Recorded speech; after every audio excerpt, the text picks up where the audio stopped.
Welcome all of you class. I am Durgesh Kumar Pandey. Class, I am going to explain a chapter executive in class 11. And today class, basically today I explain about the political executive. Class, you know in our executives are basically two types. First is the political executive and second is the permanent executive. So here I am going to explain about the political executive like president, prime minister, council of ministers. These are known as the political executive class. Class president,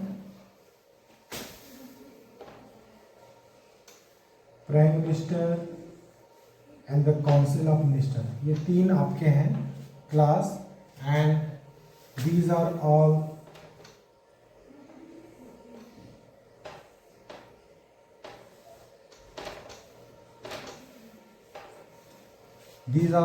three known as the political executive, and also the vice president of India is also come under the political executive, because in the absence of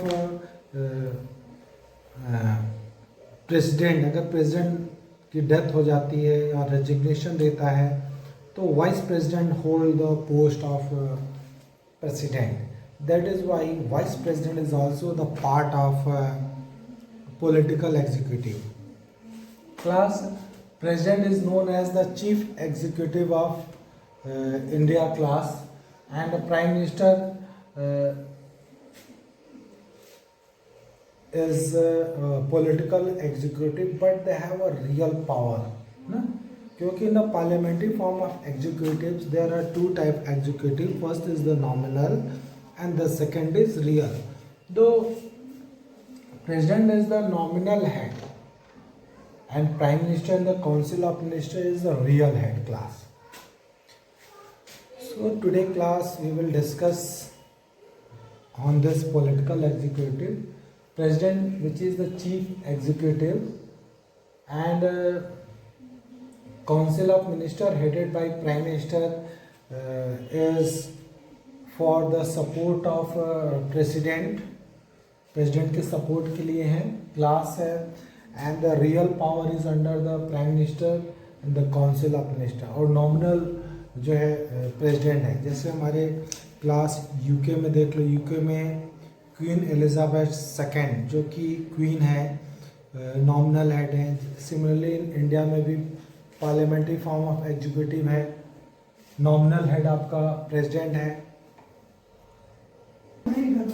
class देखो, class president और council of minister के बीच का जो link होता है prime minister होता है. और जो प्राइम मिनिस्टर होता है कैसे आता है, prime minister is appointed by the president. Prime minister को प्रेसिडेंट अपॉइंट करता है class. And you know after the election, जब इलेक्शन होता है तो जो पार्टी मेजॉरिटी में हो क्लास, जो मेजॉरिटी में जो पार्टी होती है, जैसे मेजॉरिटी में जो पार्टी होती है उसका जो नेता होता है, जो लीडर होता है, उसी को प्राइम मिनिस्टर बनाया जाता है क्लास. जो मेजॉरिटी ऑफ पार्टी का जो लीडर होता है वही जो है प्राइम मिनिस्टर जनरली चुना जाता है class. If you are looking, अगर आपको इलेक्शन से पहले, अगर कई बार क्या होता है कि जो है बहुत सारी पॉलिटिकल पार्टीज अपने लीडर को चुन लेती हैं, और कई बार क्या होता है कि इलेक्शन के बाद अपने लीडर को चुनती हैं. तो जैसे इन करेंट टाइम जो अभी 17th लोकसभा हुई है, उसमें जो भारतीय जनता पार्टी थी उसने पहले से अपना प्राइम मिनिस्टर नरेंद्र मोदी जी को चुन रखा था, ठीक है. बट और बहुत सारे केस में ऐसा क्या होता है कि आफ्टर द इलेक्शन जिस पार्टी की को सबसे ज़्यादा सीटें मिलती हैं, फिर वो अपना एक लीडर चुनता है और वही लीडर जनरली प्राइम मिनिस्टर होता है। एंड जो प्रेसिडेंट होता है वो इनवाइट करता है लीडर को गवर्नमेंट बनाने के लिए, और जो पर्सन होता है वही जनरली जिसको इनवाइट करता है प्रेसिडेंट, वही प्राइम मिनिस्टर बनता है क्लास। और पूरे सरकार को चलाने का काम प्राइम मिनिस्टर तो अकेले नहीं कर सकता। That is why he choose the different partners, अपने सहयोगियों का चुनाव करता है, ताकि सरकार के, देखो गवर्नमेंट इज़ द वेलफेयर, जो सरकार को काम करने होते हैं लोगों के लिए, उसके लिए अलग अलग तरह के काम होते हैं। तो अलग अलग मिनिस्टर्स को अपॉइंट करने की जिम्मेदारी भी प्राइम मिनिस्टर की होती है। और prime minister according to seniority, जो भी लोग हैं उनकी सीनियरिटी या फिर उनके पोर्टफोलियो को देखते हुए तय करता है कि भाई किसको क्या पोजीशन देनी है, ठीक है। According to seniority, according to portfolio देखने के बाद ही और किस आदमी का क्या पॉलिटिकल इम्पोर्टेंस होती है, तो ऐसे आदमी को रिकमेंडेशन जो है प्राइम मिनिस्टर जो है भेजता है प्रेसिडेंट के पास। और प्राइम मिनिस्टर जिसका रिकमेंडेशन करता है, रिकमेंड करता है, उसी को प्रेसिडेंट जो है मिनिस्टर बनाता है। एंड देखो मिनिस्टर्स आर बेसिकली 3 टाइप्स। जो कैबिनेट, जो काउंसिल ऑफ मिनिस्टर होती है, इसमें आपको बेसिकली 3 टाइप्स के मिनिस्टर मिलेंगे। तो class there are 3 types of the council of minister: cabinet minister, minister of state independent charge and deputy minister. ये देखो क्लास जो काउंसिल ऑफ मिनिस्टर होते हैं, दे आर बेसिकली 3 टाइप्स के होते हैं क्लास। एंड जो प्राइम मिनिस्टर होता है, जब इन मिनिस्टर्स को अपॉइंट करता है on the basis of political importance, या फिर ऑन द बेसिस ऑफ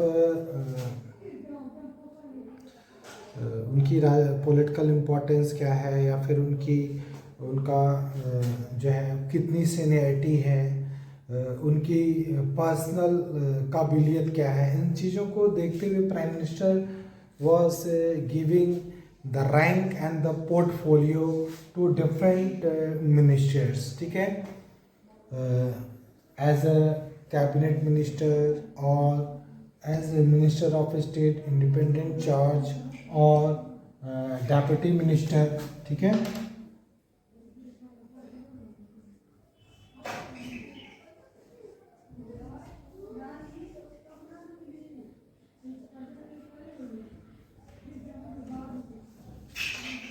तो इस तरह से जो कैबिनेट मिनिस्टर है, minister of state independent charge या डेप्यूटी मिनिस्टर्स हैं, तो इन तीनों पोस्ट पे जो है प्राइम मिनिस्टर रेकमेंड करता है, जिसको द प्राइम मिनिस्टर जिसकी रिकमेंडेशन भेजेगा इन पोस्ट के लिए, उसी को प्रेसिडेंट जो है अपॉइंट कर देता है क्लास। तो इस तरह से जो काउंसिल ऑफ मिनिस्टर्स, उनका अपॉइंटमेंट होता है। एंड क्लास जो रियल पावर होती है, रियल वर्क, वो काउंसिल ऑफ मिनिस्टर में ही होती है क्लास। और प्राइम मिनिस्टर इनका लीडर होता है। और वन थिंग मोर कि अगर प्राइम मिनिस्टर है तो काउंसिल ऑफ मिनिस्टर है। अगर प्राइम मिनिस्टर रेजिग्नेशन दे दे या उसकी डेथ हो जाए, तो ये जो काउंसिल ऑफ मिनिस्टर है ऑटोमेटिकली कोलैप्स, डिसॉल्व हो जाएगी। बट क्लास यदि कोई मिनिस्टर की डेथ होती है या कोई मिनिस्टर अगर रेजिग्नेशन देता है, तो वहाँ पर केवल वैकेंसी होती है, वहाँ पर किसी नए मेंबर को लिया जाता है, ठीक है। तो ये डिफरेंस है प्राइम मिनिस्टर और काउंसिल ऑफ मिनिस्टर में। और विदाउट प्राइम मिनिस्टर कोई काउंसिल ऑफ मिनिस्टर नहीं हो सकती, ठीक है। और किसी भी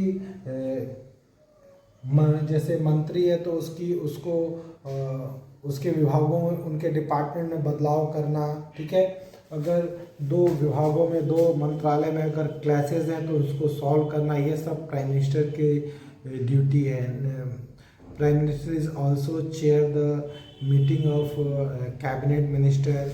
प्राइम मिनिस्टर जो होता है वो जो इनके मेंबर्स होते हैं इनकी मीटिंग को चेयर करता है। इनके बीच में अगर कोई डिस्प्यूट होता है तो उसको सॉल्व करता है। प्राइम मिनिस्टर जो होता है वो जो भी काउंसिल ऑफ मिनिस्टर के इम्पोर्टेंट डिसीजंस है इनकी जानकारी प्रेसिडेंट तक पहुंचाना, ये कॉन्स्टिट्यूशनल ऑब्लिगेशन है प्राइम मिनिस्टर के ऊपर। ये संवैधानिक दायित्व है प्राइम मिनिस्टर का कि जो भी यहाँ पे वर्क हो रहे हैं कैबिनेट में, इन कामों की जानकारी प्रेसिडेंट तक पहुँचाना, ये प्रेसिडेंट के का जो है संवैधानिक दायित्व है क्लास है। And class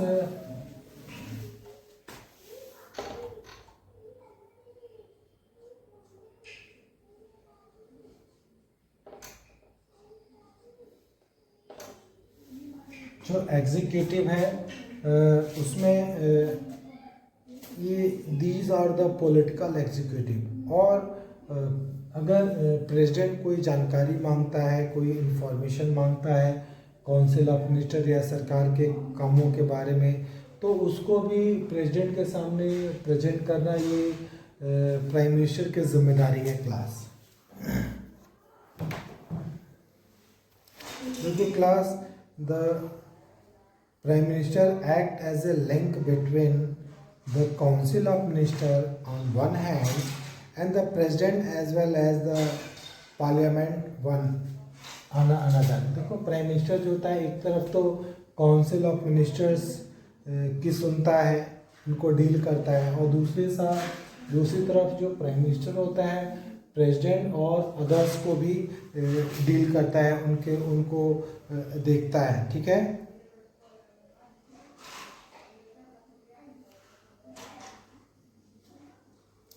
The Prime Minister described him as a linchpin of the government। देखो पंडित जवाहरलाल नेहरू ने जो प्राइम मिनिस्टर है उसकी पोस्ट को लिंचपिन ऑफ द गवर्नमेंट कहा है, यानी कि जो धूरे में लगी हुई जो कील होती है जिसके ऊपर सब कुछ चलता है, उस तरह से प्राइम मिनिस्टर होता है, ठीक है। वो एक तरफ प्रेसिडेंट को देखता और पार्लियामेंट को देखता है, दूसरी तरफ वो काउंसिल ऑफ मिनिस्टर को भी देखता है, ठीक है। एंड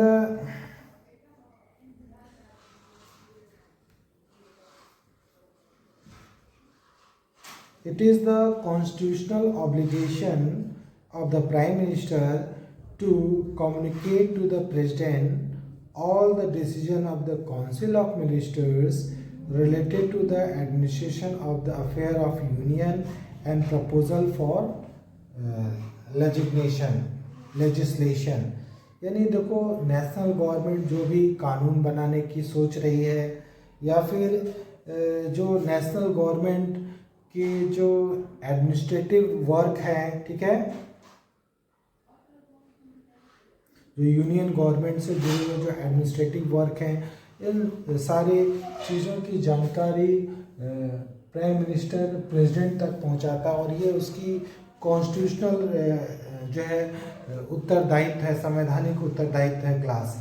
इसके अलावा the prime minister is involve in all the crucial decision of the government. इसके अलावा प्राइम मिनिस्टर जो होता है गवर्नमेंट के सभी क्रूशियल जो फैसले होते हैं उसमें इन्वॉल्व होता है, and decide on the policies of the government, और सरकार की जो क्या पॉलिसीज होती है उसको भी डिसाइड करता है। Thus the power wielded by the prime minister flow from various sources. इस तरह से जो प्राइम मिनिस्टर को जो पावर होती है वो अलग अलग सोर्स से मिलती है, ठीक है। जैसे Thus the power wielded by the Prime Minister flow from the various sources: control over the Council of Ministers, leadership of the Lok Sabha, command over the bureaucratic machine, access to the media, बहुत सारे work हैं prime minister के, ठीक है। तो जो prime minister होता है वो काउंसिल ऑफ मिनिस्टर को कंट्रोल करता है, वो लोकसभा का लीडरशिप भी करता है, ठीक है। और ब्यूरोक्रेटिक मशीन के ऊपर क्या करता है, कमांड करता है। और उसके साथ साथ प्राइम मिनिस्टर जो होता है मीडिया तक भी अपनी एक्सेसिबिलिटी बनाता है। Projection of personalities during the election, और चुनाव के समय वो एक नेता के रूप में लोगों के सामने प्रोजेक्ट करा जाता है, लाया जाता है सामने। Projection as a national leader during the international summary, और जब कोई प्रधानमंत्री कोई फॉरेन विजिट पे जाता है या इंटरनेशनल प्लेटफॉर्म पे कभी भी जाता है तो वो अपने कंट्री को रिप्रेजेंट करता है, इंडिया को रिप्रेजेंट करता है, वो अपने देश का रिप्रेजेंटेटिव बन करके जाता है, ठीक है।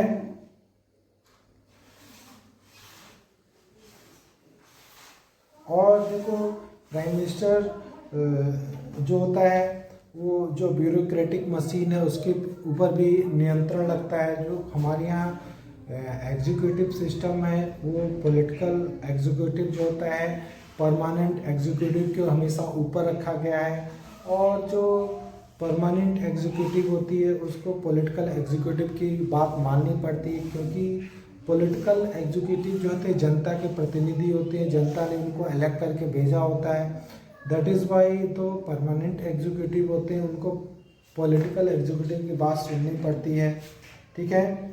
वो लोकसभा में एक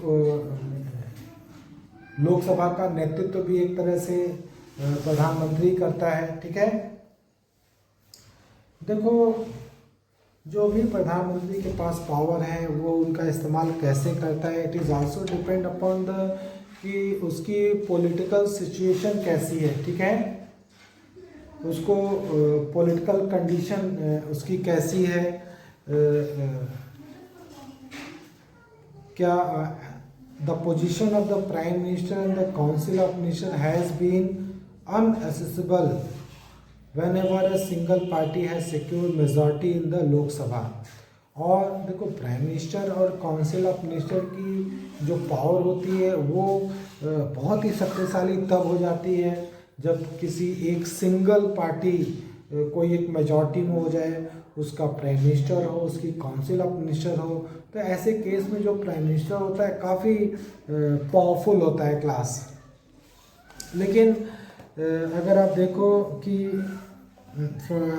अब ये जो समय है फ्रॉम 1989 से 1989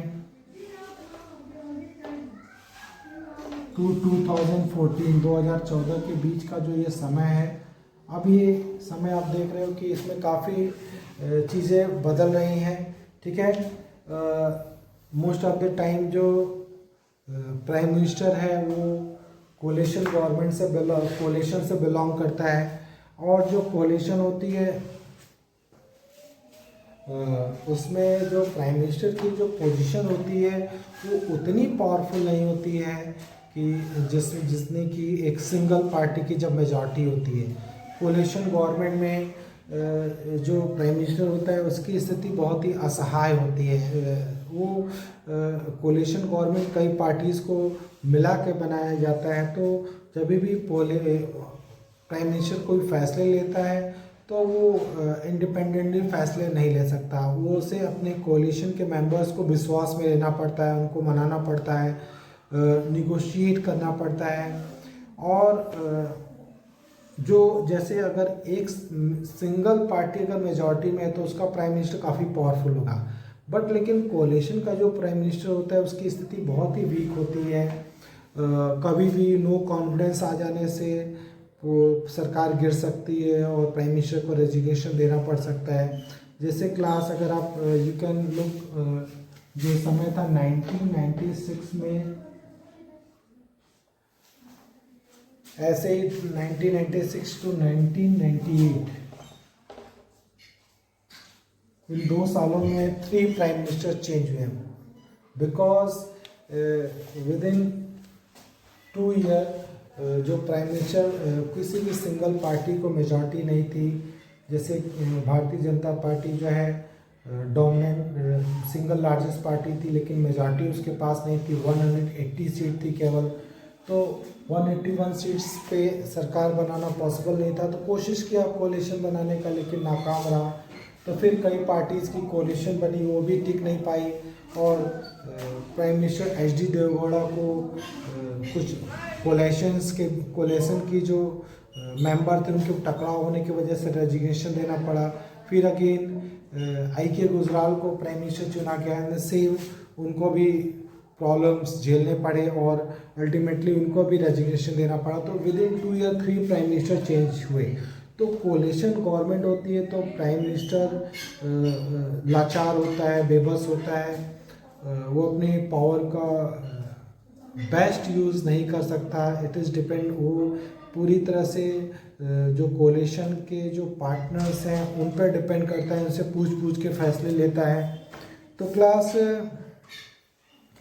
तो अब जब कोलिशन की सरकारें हैं, प्राइम मिनिस्टर की स्थिति मजबूत नहीं है, तो ऐसे केस में जो है प्रेसिडेंट जो होता है, प्रेसिडेंट की डिस्क्रिप्टिव पावर बढ़ जाती है। प्रेसिडेंट जो होता है प्राइम मिनिस्टर को चुनने में अपनी बुद्धि और विवेक का इस्तेमाल करता है।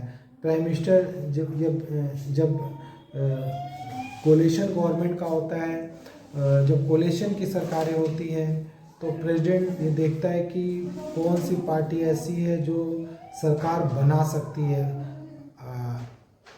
उसके पास अभी मेजॉरिटी नहीं है, लेकिन पॉसिबिलिटी किस में है कि वो मेजॉरिटी जुटा पाए। इस बेसिस पे जो प्रेसिडेंट होता है वो पार्टीज़ को मौके देता है, ठीक है। जो किसी पार्टी को जब मेजॉरिटी नहीं मिलती है तो प्रेसिडेंट की रिस्पॉन्सिबिलिटी बढ़ जाती है कि वो देखे कि कौन सी ऐसी पार्टी है जो सरकार बनाने की क्षमता रखती है। तो प्रेसिडेंट ऐसे ही पार्टीज़ को मौके देती है सरकार बनाने के लिए, क्लास है। एंड दूसरी चीज़ कि जो कोलिशन हमारे इंडियन पॉलिटिक्स में जो कोलिशन की गवर्नमेंट बनती है, उसमें तमाम पॉलिटिकल पार्टनर्स के बीच में कंसल्टेशन करना पड़ता है प्रेसिडेंट को, और प्रेसिडेंट की जो शक्तियाँ होती हैं उसमें कमी आ जाती है, ठीक है।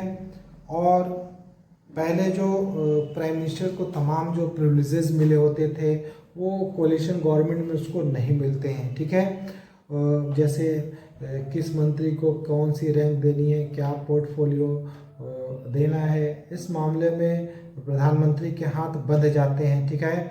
और वो अपने जो पार्टनर्स हैं कोलिशन के, उनसे पूछ करके फैसले लेती है क्लास। एंड जो पॉलिसीज़ और प्रोग्राम है गवर्नमेंट की, वो प्राइम मिनिस्टर अकेले नहीं तय कर सकता, ठीक है। Political parties of the different ideology come together both as pre poll and post poll allies to form the government. और देखो कोलिशन में क्या होता है, चुनाव से पहले भी और चुनाव के बाद भी कोलिशन बनता है। Policies are frame after a lots of negotiation and compromises among the allies. और जो कोलिशन गवर्नमेंट होती है उसमें जब पॉलिसी बनती है तो तमाम पॉलिटिकल पार्टीज़ के बीच में जो है कॉम्प्रोमाइज़ करना पड़ता है, डिस्कशन करना पड़ता है, निगोशिएशन करना पड़ता है। तो इस पूरे प्रोसेस में तो prime minister has to act more as negotiator than the leader of the government. तो प्राइम मिनिस्टर की स्थिति कमज़ोर हो जाती है। प्राइम मिनिस्टर को कोई भी काम करने से पहले अपने कोलिशन पार्टनर से डिस्कशन करना पड़ता है, पूछना पड़ता है, तब वो कोई फैसले ले पाता है। वो इंडिविजुअली कोई भी फैसले अकेले नहीं लेता है क्लास। तो क्लास यू लोग की जो नेशनल लेवल पे जो प्राइम मिनिस्टर होता है और काउंसिल ऑफ मिनिस्टर होती है और उनके ऊपर नॉमिनल हेड जो प्रेसिडेंट होता है, जो ढांचा आपको नेशनल लेवल पे मिलेगा, सेम यही ढांचा आपको क्लास जो स्टेट लेवल की जो गवर्नमेंट होती है उसमें भी मिलेगा। स्टेट लेवल में जो नॉमिनल हेड है वो गवर्नर होगा, एंड जो स्टेट लेवल पे जो काउंसिल ऑफ मिनिस्टर होगी उसका हेड चीफ मिनिस्टर होगा। तो जो ये पार्लियामेंट्री फॉर्म ऑफ एग्जीक्यूटिव आपको जो नेशनल लेवल पे देखने को मिल रही है, ऐसा ही सेम आपको स्टेट लेवल पे भी देखने को मिलेगा।